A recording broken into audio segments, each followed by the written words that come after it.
meu irmão e minha irmã, sejam bem-vindos ao nosso canal Grupo de Reflexão Bíblica São Jerônimo.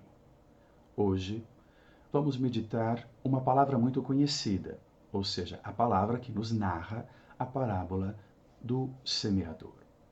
Apesar de ser muito conhecida, ela requer de nossa parte uma atenção, uma disponibilidade de coração e de mente para acolher o seu significado profundamente. Começo destacando um aspecto importante: escutar. Jesus enfatiza, do começo ao fim dessa narrativa, a questão do escutar. Qual o sentido do escutar? Aqui gostaria de destacar 3 sentidos. O primeiro sentido do escutar tem a ver com compreensão. Ou seja, escutar significa dar espaço para que a mensagem apresentada nos leve a uma inteligência, ou seja, uma compreensão da sua mensagem. Segundo, a compreensão gerada pela escuta atenta da parábola, da palavra, ela produz um comportamento. Portanto, escutar significa compreensão e significa também, em linguagem técnica clássica da Bíblia, obediência, ou seja, prática. A palavra recebida e compreendida gera um comportamento, uma atitude, um estilo de vida. O terceiro aspecto importante, que na verdade prepara, fundamenta e nos ajuda a viver essa compreensão que gera uma prática de vida, é a disponibilidade diante daquele que nos fala. Antes de tudo, a palavra é de Deus. Ele é o sujeito que na história nos dirige uma palavra, do Antigo ao Novo Testamento. Mas de modo especial para nós cristãos, diante do Evangelho, essa palavra que Deus dirige a nós na história é dirigida por meio de Jesus Cristo.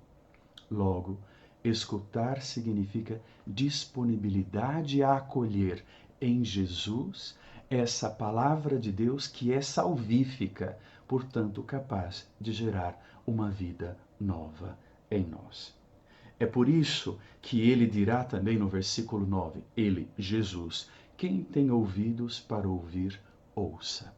Ou seja, quem tem disponibilidade para colher o sentido dessa palavra, então acolha essa palavra, que da compreensão à mente leva a um comportamento, a um estilo de vida, o coração. Mas essa compreensão não é algo tão simples. Tanto que Jesus, ao nos contar a parábola, ele nos apresenta 4 tipos de solos, ou seja, de situações diferentes de acolhida dessa palavra ali simbolizada na semente. Os 3 primeiros solos apresentam dificuldades, não acolhem essa palavra profundamente, não dão espaço para que ela possa enraizar, se aprofundar e então crescer e gerar frutos. O último solo representa o terreno bom, o terreno que acolhe, tem profundidade suficiente para que essa palavra gere raízes e, gerando raízes, possa produzir um arbusto, uma árvore, uma planta que gera frutos, ou seja, uma vida condizente em sintonia com a proposta da palavra. Após contar a parábola, Jesus então entra numa interlocução com o grupo dos 12, um grupo mais restrito, que aqui simboliza a comunidade, a igreja como um todo. Nessa interlocução, os 12 representam o desejo de compreender essas palavras, ou seja, manifestam também uma certa dificuldade. Mas Jesus diz que aos demais fala em parábola, mas a eles, aos 12, a nós como comunidade, é dado o mistério do reino de Deus. Temos aqui, portanto, 2 situações diferentes. Aqueles de fora, a quem é dado o sentido em parábolas, que representa algo difícil de ser compreendido, precisa ser decifrado, e aqueles de dentro, a quem é dado o mistério de Deus. Vejam 2 situações. Uma caracterizada por uma dificuldade de compreensão, a segunda caracterizada pela possibilidade de compreensão. Nesse aspecto, quero destacar algumas coisas também. Primeiro, a vós foi dado o mistério do reino de Deus. Quero destacar a primeira coisa, foi dado. Se trata de um dom, apresentado na voz passiva. Se está na voz passiva, significa que esse dom não é algo que os 12, a igreja, eu, você, podemos nos apropriar. Estendendo os braços, nós pegamos para nós. Não, nós podemos receber aquilo que nos é dado. O sujeito que por excelência nos dá esse dom é Deus, sobretudo na pessoa de Jesus Cristo. O conteúdo desse dom é identificado como o mistério do reino de Deus.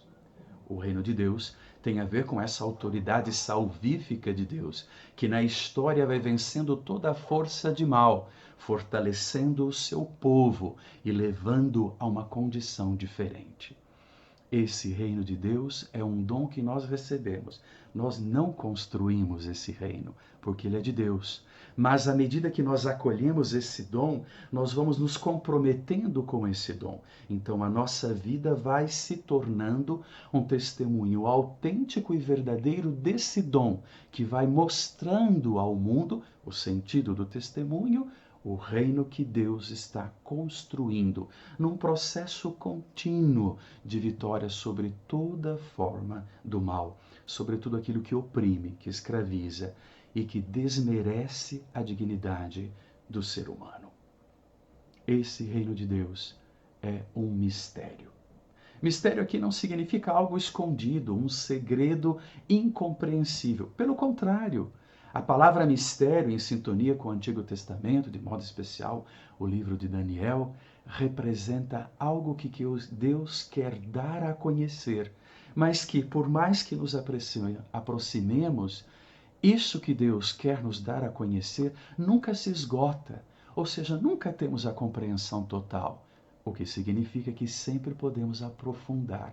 E esse aprofundamento não é somente uma questão intelectual, saber mais daquilo que eu sabia antes. Esse conhecimento implica no crescimento de uma relação pessoal com aquele que é capaz de nos abrir à compreensão do mistério. O revelador, o intérprete por excelência, ou seja, Jesus Cristo. A chave da compreensão desse mistério está na conversão e no perdão dos pecados. Conversão, portanto, não tem a ver simplesmente com deixar uma vida de pecado. Isso faz parte da conversão. A conversão tem a ver também com uma compreensão, com um processo de escuta de quem se coloca disponível diante do hermeneuta, do intérprete de Deus, Jesus Cristo, para acolher a sua palavra, que é aquela que nos leva para dentro do coração de Deus, e nessa experiência interna do coração de Deus, viver um processo de transformação do próprio coração, que vai transformando a nossa vida em testemunha do reino de Deus. A conversão é o fator, o critério essencial de acolhida, de vivência dessa escuta. O último elemento que quero colocar aqui é que o mistério do reino de Deus é um dom que nos é dado. Não somos nós o sujeito que conquistamos o reino. Nós recebemos. E se o recebemos profundamente, testemunhamos. Vivemos de acordo com aquilo que nós recebemos. A conversão e o perdão também não é algo que nós conquistamos por nossa força. Está na voz passiva. Significa que alguém faz por nós. Esse alguém é sempre Deus. Por que estou destacando isso? Porque provavelmente por trás desse versículo tem também uma questão da igreja primitiva, da comunidade de Marcos, que no processo de evangelização se deparou com a dificuldade de muitas pessoas que não acolhiam o evangelho que eles apresentavam. Essa decepção com o mundo ou com grupos que se recusam a acolher o evangelho pode provocar na comunidade de fé uma certa impaciência e uma frustração tal que vai desanimando no serviço missionário. Ora, o sujeito missionário por excelência é sempre Deus. Nós somos instrumentos. Logo, a conversão que propomos ao outro é uma exigência que se impõe também a cada um de nós. Muitas das discussões que hoje vivemos a nível pessoal, a nível eclesial, de igreja, a nível social, se dá de forma agressiva e violenta pela necessidade de uma conversão profunda, da disponibilidade a escutar para compreender e compreender, acolher e abraçar o projeto de Deus como um estilo de vida que vai além da violência e que então se abre a acolher o outro.